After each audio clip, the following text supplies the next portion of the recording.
See if I can get this started, so because it's slow.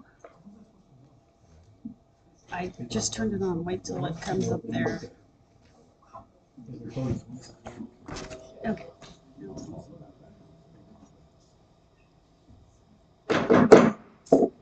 Let's call tonight's city council meeting to order. Please rise for the pledge of allegiance. I pledge allegiance to the flag of the United States of America and to the republic which stands one nation under God, indivisible, with liberty and justice for all. Michelle, take the roll. Brad Dreyer. Here. Beth Enneking. Here. Doug Stock. Here. Melissa Tucker. And Derek Cox. Here. Thank you. Again, you've all received copies of the minutes from our August 11th meeting. Were there any comments or corrections that need to be made? If not, I will ask for a motion to approve. I make a motion to approve the minutes. I'll second. We have a motion and a second to approve the minutes of the August 11th meeting. All those in favor say aye. Aye. Opposed? The motion carries. Department head reports are included in the handouts out there, or included in your packets. Did any of you have questions on any of those reports?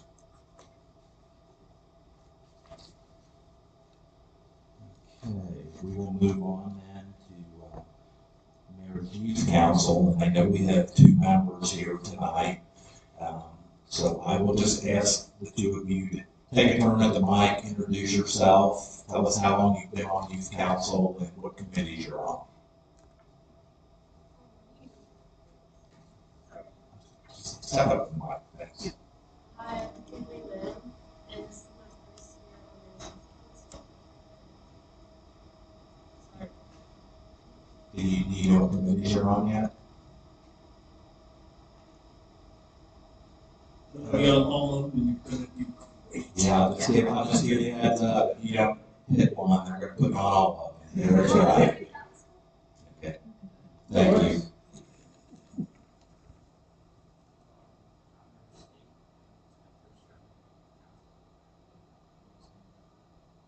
I'm sorry, you don't know. Well, the next time I see you at Mayor's Youth Council, you're going to have to update me, okay? Thanks for coming up tonight. I appreciate it. Thanks for serving on the Youth Council. Okay, under old business, we have two items, and those items are, last month we had the first readings of the salary ordinance for both elected officials and employees. Paul presented those last month. I think you guys had a chance to review, and I think if you had any questions, he was open to questions from you all. I don't know if you have any. Obviously, Paul couldn't be here tonight. But he's listening. I'm sorry? He's listening. Yes, he is listening, because he told me to speak out. So, unless there are questions, I would ask council for approval of the second reading of ordinance 02-2025. It's the 2026 employee salary and hourly rates. I'll make that motion. We have a motion. We have a second. I'll second.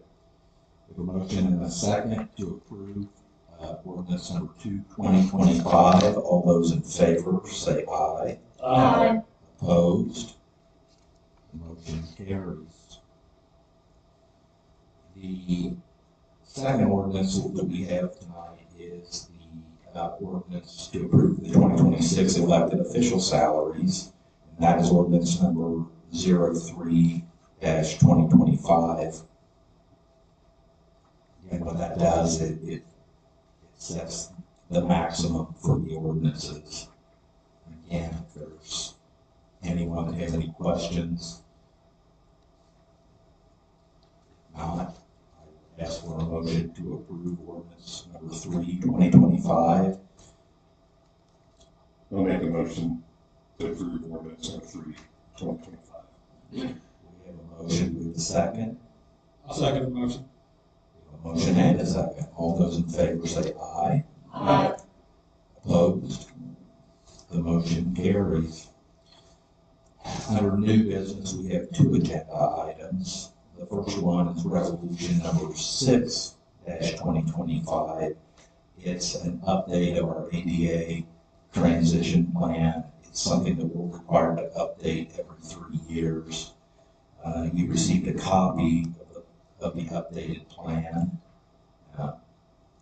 John Combs, our city engineer, is the plan coordinator. Did anyone have questions? I know it's a bit tedious at 74 pages. But again, I'm going to ask John to correct me if I'm wrong. But this is something that we're required to submit every 3 years. And again, it affects our eligibility or lack thereof for funds from CCMG. Is that correct, John? Yeah, we have to update it every 3 years. Well, it was on. So we gotta update it every 3 years. If we don't, we won't be eligible for any NDOT grants. So it's not just CCMG, I was mistaken, it's any It's NDOT. any NDOT grant, we can receive it in It's to have the updated plan being sent. Okay. I will ask for, if there are no questions, I will ask for a motion to approve the ADA transition plan, resolution number 6, 2025. I'll make that motion. Motion, we have a second. I'll second. A motion and a second. All those in favor say aye. Aye. Opposed? That motion carries. Our next item under new business is a Belterra request. Destination Batesville, presented by Mary Ellen Rippey on behalf of the Batesville Area Chamber of Commerce. Mary Ellen, would you like to step up to the mic? Thank you so much. I am now a board member with the Chamber, and I'm here to ask for funding, similar to what we did last year for Batesville Blueville, but to really expand it into a 3-month marketing program. I don't know if anybody saw the Bengals game yesterday, 4th quarter. They needed the big play to win. Well, this is Batesville's 4th quarter in terms of retail spending. So I'm kind of looking for the big play, and even though I'm asking on behalf of the Chamber, it will truly be for a community marketing plan to make Batesville the destination. And the reason why I'm asking for this is we have so many great activities and shops here in town. All you have to do is listen to the economy, the tariffs that are being put in place, the uncertainty, the fear. I too am a retail owner with the Round River Marketplace. It's not a good time. All our costs just went up when you're buying inventory.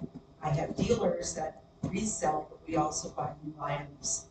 So really what this would do is kind of create a 15-week campaign that would support shopping, dining, and all the wonderful events we have. We have Blueville, it would really kick off with the Apple Festival. It would flow into all the Halloween events. Last year, the Chamber had 70 different Halloween events on their community calendar. And I think what's important is this is a community calendar that they maintain. They now have a new app where anyone can post an activity and it flows to their calendar. And I think what's also important, one of the things that I would like to leverage is the mobile app that they have. If you look at our society today, approximately 85% of people in the United States will use a mobile phone. 72% of those people will use their mobile phone to find events and find out what they're going to do this weekend. The Chamber has the app in place. They have 1,300 approximately downloads. on that app. So really, I'm recommending the chamber just more because they have the tools in place. They have the community calendar where anyone, you do not have to be a member of the chamber, can post activities. They have the app that 1,300 people are going to. Their website gets 30,000 hits a year, with approximately 27,000 of those coming from Google. Google is the big search engine, and that's where I've gotten most of my information from. So what I'm asking for is approximately $4,800 from Belterra funds to help manage a campaign that probably 2/3 of it would actually flow back into our community, working with the Batesville leader, WRBI, to do marketing, to do advertising, going to Facebook, social media to do advertising as well. Beginning with really, Apple Festival is kind of the end of September, and it could flow into December, supporting the October events. The Chamber does an amazing ladies' night. I know my business, we have hundreds and hundreds of people coming in just that one night to shop, and then we have the big kickoff party. It would also accelerate or support what the city is doing. You guys do a marvelous Santa's Workshop. And I love the new trail that is now within downtown. Part of what I would like to propose to the chamber is that we do a shopping trail, and let's collaborate with the Batesville Main Street and all the other organizations to all work together to help spread the word on all of this. So that's kind of what the plan is. If you had more funding, we can open up the plan and do more, but for right now, we're asking for about $4,800. Thank you. Council. About that, it's kind of your call. Any questions or? I think one of the things we talk about all the time is very people in Batesville. Marketing for all those foot traffic in is great. Does nothing to plan the event and nobody knew about it. So I think roughly $4,800. I forget the exact dollar amount for a marketing campaign that's in the last 15 weeks. From any industry standard is pretty good bang for your buck, considering Facebook, social media marketing ads. They got the budget that they included in the packet that they sent. Well, I think it's sufficient for what it is that they're looking for. I support it, and I make a motion to approve. I'm just curious of the $4,800. Where's that money? I mean, how'd you come up with $4,800? I mean, what's going to go towards what kind of? I mean, I know you got WRBI in here and a couple other ones. Is that? And I know nothing about social media, advertising, things like that. So I don't know. Is there a cost involved with that kind of stuff, or how does that work? So the ask is for $4,849. Right. That would be 13 weeks of 30-second spots with WRBI. They also would give us 3 ads on their website. In regards to social media, you have Facebook, you have TikTok, you have Instagram. All of those, you can put a post on it, but then you can boost that post through advertising dollars to hit a broader market. I think one of the things, again, I'm not that familiar with Main Street and maybe some of the other programs I am with the Chamber. The Chamber has about 5,300 followers on their basic Chamber Thrive Facebook page. They have maybe 3,500 on their regular Facebook page. So those are people that will see the post, and then you can go in and say, well, let me go to people that are like this 5,300 people, and it can expand. You can do it by targeting like 50 miles within Batesville. That's typically what I would do. Is I would say, give me anybody within 50 miles within Batesville that likes Halloween. If it's Halloween, might like festivals. Does that cost extra? So if you said you're going to do Batesville and then you're going to expand it out 50 miles, is that then extra money that's involved with that? Yes. So okay. In the program, we have 15 weeks, $20 a week to promote the activities.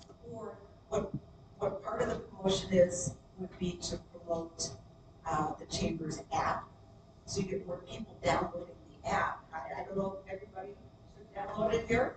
If you've ever looked at it, I think Melissa said there's 650 different activities on that calendar, the community calendar.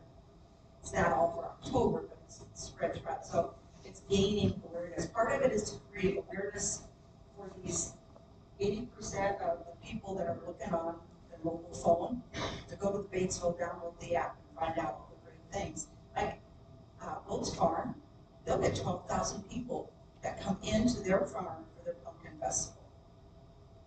Things, our apple festival, it's leveraging. And part of it is if everybody here were to like the Facebook page and every time we posted something, if you comment it, if you share it, that's huge. And that doesn't cost anybody anything. And part of it is to gain the retailers, the chamber members, Batesville Main Street, for everybody to start doing that. It is so easy and such an effective way to promote what's going on in town. Brad, you asked about, you asked about like funding as you go outside of Batesville. It just means familiar with Facebook advertising and everything going through. They set up a budget, I believe, for $20 a week for 13 weeks, I think is what it was. From a funding standpoint, that's actually pretty good. It probably gets you within about a 40-mile radius of Batesville and putting it out there. And I think, yes, can you go beyond Batesville? Yeah, but that kind of affects the way the algorithm works. Yeah. Right? And so the goal is to get as many people that are not followers to be able to see, like that don't follow the chamber, to be able to get eyes on it. And from a advertising dollar for dollar standpoint, you're going to see a lot more eyes from the social media side than you're going to see on a lot of the other various forms of media that you're going to use. So I think that's. I think it's a great way to be my understanding of social media, which is very little. I understand that that's the best way to reach the most people for the money spent. So I'm just more curious than anything about how that works and how how we get more people involved with it, I guess. Well, then what you do is when you have the ads, they come to the page, you say, hey, like the page, follow the page, share the page, and that's how you multiply the advertising dollars. Last year also, the Cincinnati Enquirer, I sent them a blurb about Blueville, and they actually posted it in their things to do. So that's other things that we would do, is take advantage of newspapers in the Star and send them articles in the hopes that they might run it as well. And that was free. Thanks. Okay, we do have a motion out there to approve the expenditure. We have a second. I'll second the motion. We have a motion and a second to approve the Belterra request.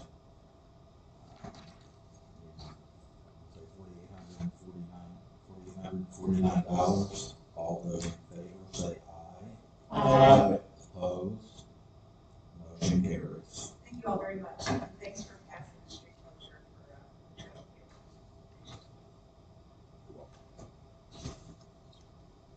Next item up is the clerk treasurer's report. I'll include that in your packets as usual.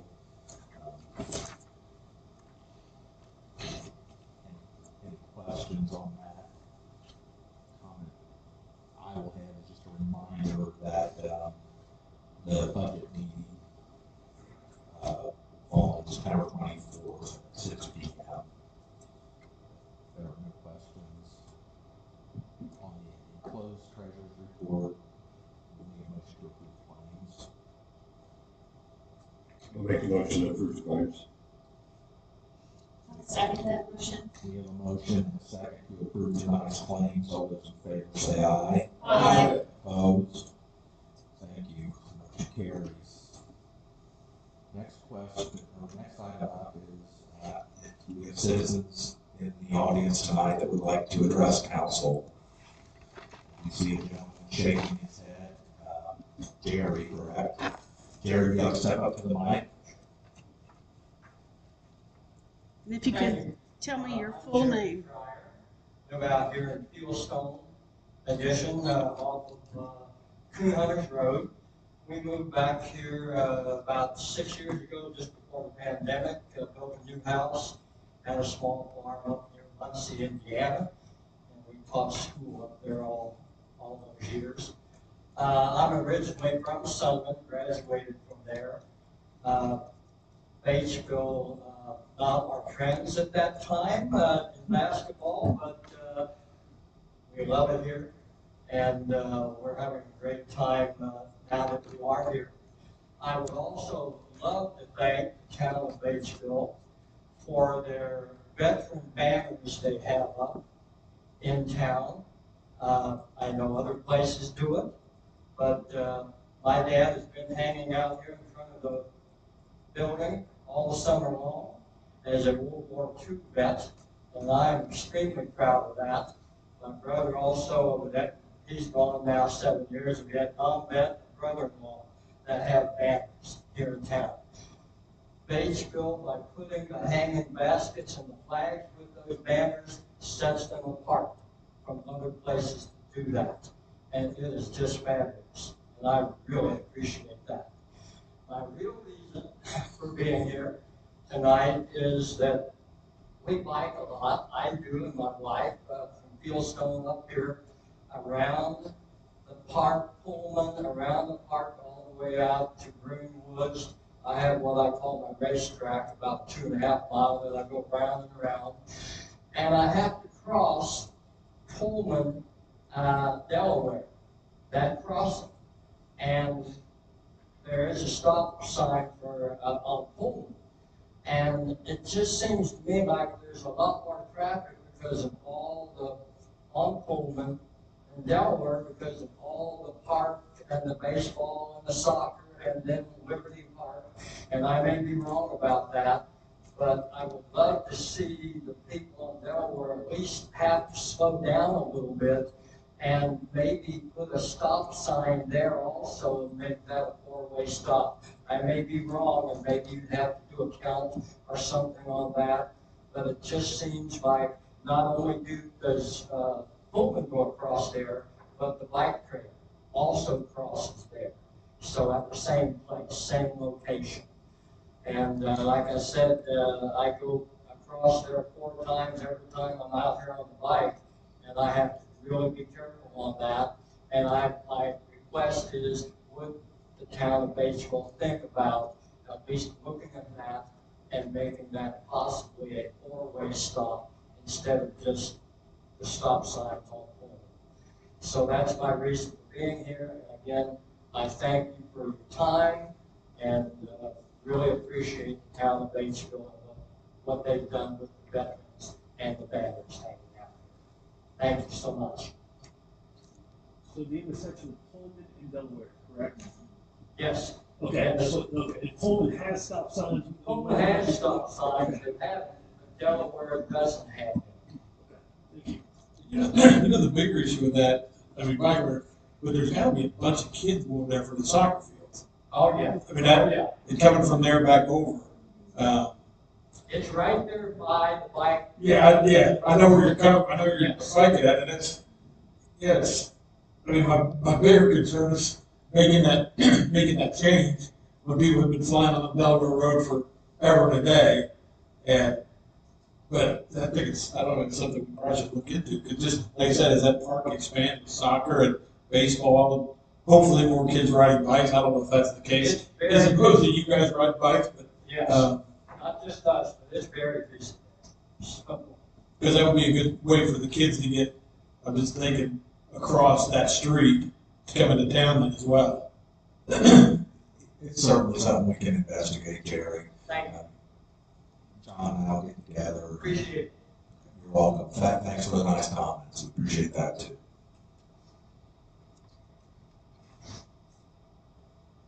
Anyone else? If not, I will do my mayor's report. I'll try to be brief.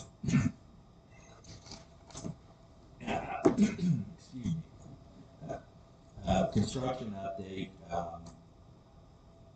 John and I have gone through on the CCMG program that was the paving that was done recently on Columbus, EGS, and Eastern, Locust, what am I missing?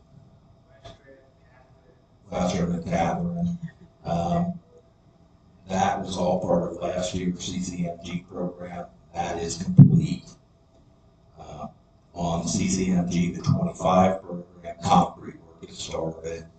ADA ramp, something that we talked about current or previously. That work work's being done on Central Avenue and Beach Grove, and I do understand that we had an issue maybe today. Did you happen to speak with a resident on Central? And it was an issue with notification, is that? Yes, that's correct. My understanding is our vendor is supposed to notify that. And during the 2024 project, they did notify. First of all, they always notify them before they tow alcohol in front of their driveway. I don't know why they didn't want this time. I Okay. talked to them about it. They should do it moving forward. I don't know why about this. Okay. Fine, but you can speak with the property owner and we'll, if it continues to be an issue, we'll continue to address it with our vendor. Another project that I'm sure we're all well aware of is, so here's the end-out work on Walnut Street where we have the northbound lane from Franklin closed. That is part of the trail project. That was a grant that was awarded to the city in 2019. It has obviously been delayed several times, but it has now started. They're in the process of doing some storm sewer work there, as well as there will be sidewalk work there. This is the first phase of the project that will ultimately get a walking and biking path across the interstate out to Freedom Park and then connect to the hospital's trail as well. This is the first phase of that project, and they're telling us, I want to say, in November to complete this first phase, which will get as far as State Road 46.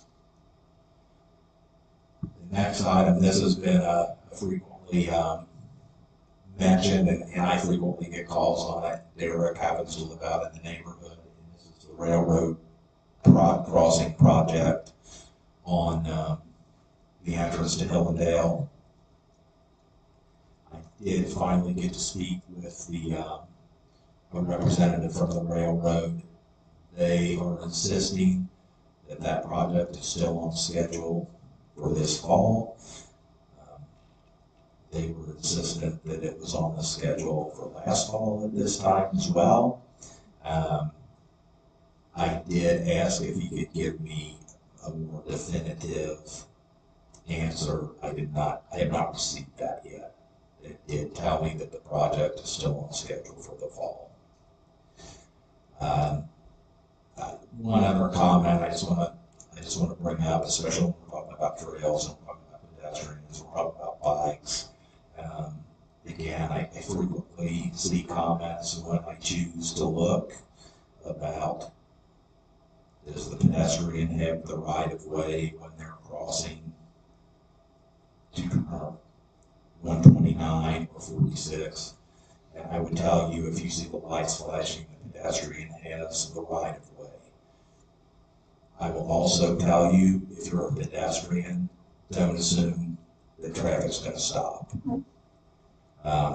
So just, it's incumbent upon everyone, whether you're a driver, a walker, or a biker, to be very aware when you're crossing one of those roads. So again, that's just my monthly reminder.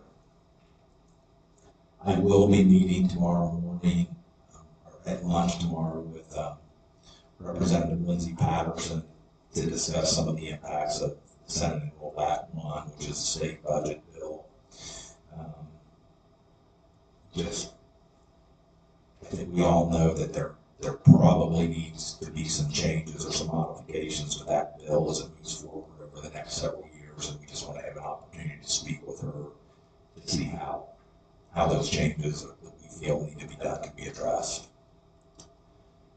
The baseball homecoming parade is this coming Friday, September 12th. I believe the parade starts at 5 p.m. and begins at the corner of Columbus and Mulberry Streets, our typical start spot for parades, and it will make its way through town past the Memorial Building. And then I guess this year is a bit different. In the past, it's always been school-related functions. I think they've opened it up this year to businesses and so forth. But that's this weekend at 5 o'clock. The weather should be nice. And Mary Ellen kind of alluded to this earlier in her presentation, but we do have many activities going on this weekend as well, and then through September 27th and 28th. We have the Kiwanis Apple Festival, the Vogue Pumpkin Festival, I believe, the 28th, from 10 a.m. to 6 p.m. The Margaret Mary Health Gala will be going on that same evening. And the final item that I want to mention tonight, I just want to bring this to everyone's attention. Ripley County is in the process of doing a comprehensive plan for the entire county. And they will have a public open house on September 17th. I believe it's from 4 until 6. Angela, you know, is that correct? 4 until 6. Where they will have exhibits and so forth. I will be there to express some of my comments about how this may affect Batesville. If anyone has any concerns, I would encourage you to attend it if you could. It's in the annex at Ripley County, correct, Angela? Okay, the office building behind the courthouse.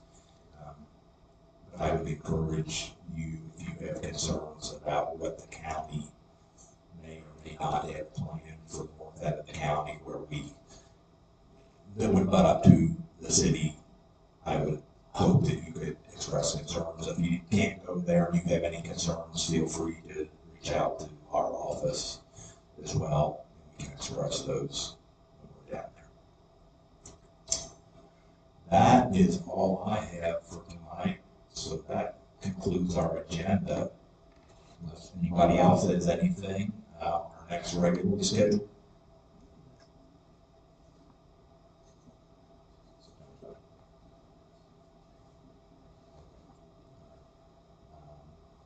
Actually, our council meeting is scheduled for Monday, October 13th. Wayne reminded me that it's a week of fall break. Check to see if our council folks would be there.